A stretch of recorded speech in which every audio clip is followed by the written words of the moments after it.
Thank you, Jenny. Let me introduce Dr. Douglas Wood, who is a cardiologist at the Mayo Clinic and Vice Chair of the Department of Internal Medicine.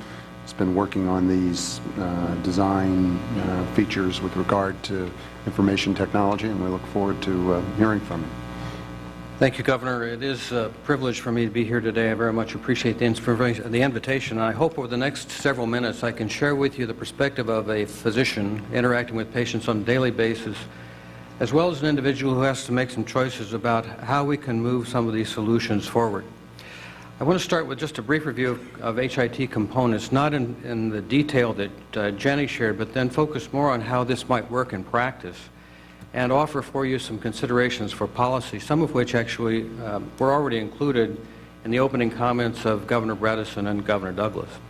Now, most physicians, when they think about HIT, contemplate only the electronic health record. And most physicians usually don't think about all of the other components. But computerized order entry and clinical decision support are perhaps the two most important pieces for a doctor's day-to-day work with a patient, and have the greatest potential to actually improve quality, increase safety, and manage cost. That is, to create value for all of us. And that is where I think most of the emphasis from the provider's perspective needs to be. Now, this slide actually shows some interesting information. For those of you who are often into comparisons of the United States with other providers, these results are from a study that was done by the Commonwealth Foundation, reported in Health Affairs in November of last year, published online. But in this survey of EMR use across the world in the countries of Austria, Canada, Germany, Netherlands, New Zealand, the United Kingdom, and the United States, the orange column on the left shows how many of those primary care physicians in those countries were using an EMR and how many of those EMRs had high functionality, including things like clinical decision support. The U.S. is far to the right, and as can be, I think, seen from this graphic representation, lags far behind the rest of the world in the adoption of these tools for the improvement of medical practice. Now, one real question is, why should this be the case? From my perspective, what is missing in the United States is that there is no link between what we are trying to accomplish with HIT and payment policy, which really is the basis for a transformation of medical care. And we'll talk about those things as we go through the rest of the presentation. Now, let's for a minute contemplate what medical practice is like. This graphic representation shows on the left-hand side, the y-axis, disease states ranging from preclinical, meaning a time when there are no symptoms evident, to subacute and chronic diseases which have modest symptoms, and acute disease often requiring care in a hospital emergency room or in a hospital. On the bottom axis is the location of care, ranging from, again, home, work, or school, where we do little work now, to the hospital, which is very expensive. The cost curve is not too surprising to you then. The costs come in the high-intensity areas. And it's probably not too surprising to you that we spend most of our time now working in the hospital and to some degree in the office, not so much in home, school, or in doing public health. The two circles that are along that line actually represent critical intersections. And so if we can do anything that will prevent the progression up that line, we will obviously reduce overall costs.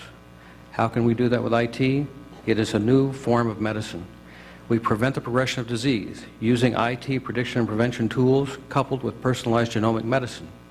We're doing a project at Mayo now with IBM, which allows us to link the capabilities of knowing the genetics of each person's background, along with their behavioral and environmental factors, which in fact influence the development of disease.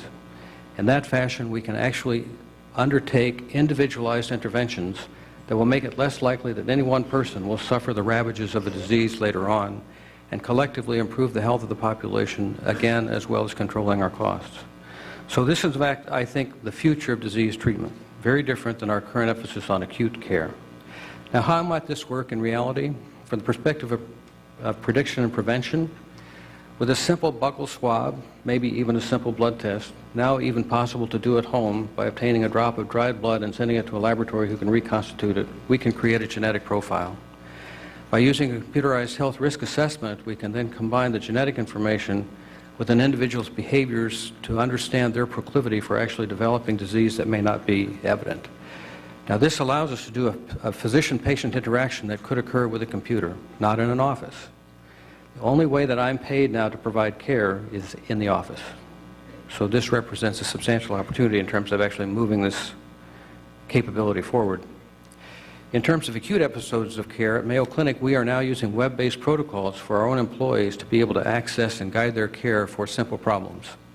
Upper respiratory infections, urinary tract infections, and the like can be managed just that way by individuals with the right guidance. Doesn't require a physician's office visit, doesn't require coming into the clinic. But again, I don't get paid for that as a physician. From an employer perspective, it's a great advantage for us to do this, because we manage not only to save the costs of the physician visit, but improve the productivity of the employee, less time away from work. From the perspective of chronic disease management, it is now possible that we can use protocols that are also web-based, coupled with physiologic information that people with diabetes, for example, can download from their glucometers, or increasingly which we can download from implanted devices. The pacemakers that we put in now for patients with heart failure will download information about the heart rhythm and the pressures inside the heart. They can go to a server and then be downloaded to a physician's office, where a review of that information could identify trends that, if treated quickly enough, would prevent a hospitalization for an acute exacerbation of heart failure. This, again, is the power of the link of information technology to the practice of medicine in a true transformation. But again, when I do that as a physician, I don't get paid. I could wait for the patient to develop an acute exacerbation of heart failure, show up in the office, go to the hospital. That would cost a lot of money. That's a $30,000 event of care that could be perhaps saved for a lot less money. Now, many of us in medicine, and I think many of the governors, and I'm looking around the table and looking at those of you who have states that have large rural areas, are concerned about how we can maintain primary care physician practices. One of the important pieces here is to provide support for those primary care physicians. In Minnesota, we are doing a project between the Mayo Clinic and a small group of family physicians in Duluth, trying to link electronically so that I can provide specialty consultation support when they need it at the point of care, rather than waiting to send a patient to Rochester in the typical fashion. That is, calling for an appointment, waiting for the appointment to occur, waiting for the patient to get to Rochester, waiting for the report to get back, which might take weeks. We can do this work in less than 48 hours. Now again, I don't get paid for it because there's not a consultation request, but with our partner, Blue Cross Blue Shield of Minnesota, we've arranged a mechanism where we, in fact, are providing support to patients in these clinics, and it allows them then to have enhanced care without having to drive 3 hours to the Mayo Clinic. There are some other opportunities too, and I think the discussions you'll hear after me and the ones that Jenny provided indicate the opportunity for administrative simplification. One of the great powers of the electronic mechanisms is that we can send information directly to the payers. We would not have to create a separate claims process based on some degree of paper or a clerk interacting with the record. There could be direct-to-payer linkage of both outcome and utilization information. Now, I offer for your consideration the following. Payment reform, from my perspective, is going to be the largest policy change needed. It'll be difficult because a lot of this, in fact, is based on Medicare payment policy.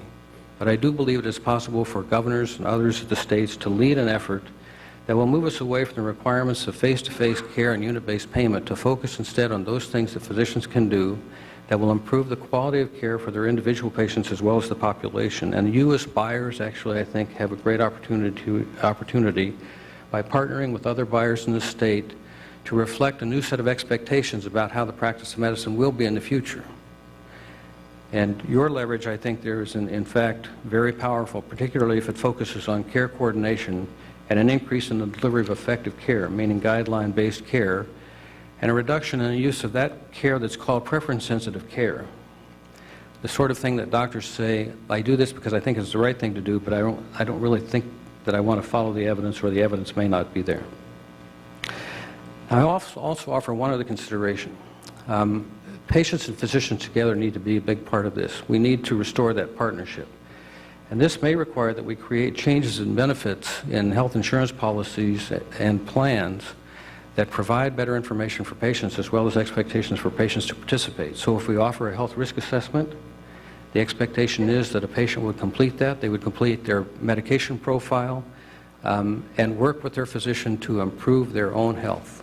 And perhaps over time, if you could demonstrate a reduction in the burden of illness from that kind of activity, There would be financial benefits not only for the physician but for the patient as well. Governor Bredesen already talked about some licensure issues. You're going to hear more about sharing networks. I don't need to talk more about those. But in summary, I would say that the ability of HIT to improve care, safety, and efficiency, all things that were identified by Governors Douglas, Governors Bredesen, and Corzine, will not depend solely on an EHR or HIT, but rather a profound transformation of care. And in that perspective, HIT can be a tremendous leverage. But we need to transform the process of care first. Simply automating what has been done in gathering information will not achieve the results. And again, from my perspective, I suggest that this transformation will require some changes in payment policy as a basic element of success. Thanks again for the chance to be here. I hope these are helpful to you in your deliberations. Thank you, Dr. Wood. And now